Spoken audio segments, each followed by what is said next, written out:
Hello, I'm Craig and welcome to this JoinedUpMinute. In medical device manufacturing, fluorescing adhesives can give you built-in visual process control, helping confirm placement, coverage and overall quality.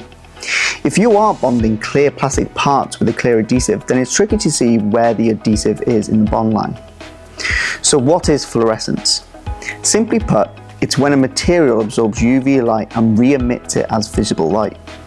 Under a black light, a fluorescing adhesive lights up, making it easy to see where it's been applied. Many adhesives and coatings include a fluorescent tracer, most commonly glowing blue or purple. You can even integrate sensors to detect fluorescence in line, creating a fast go or no-go check for the presence or placement of adhesive and coating. Keep in mind though, many plastics like PVC naturally fluoresce blue, which can make adhesives with fluorescence harder to spot. That's where red fluorescing adhesives shine, literally.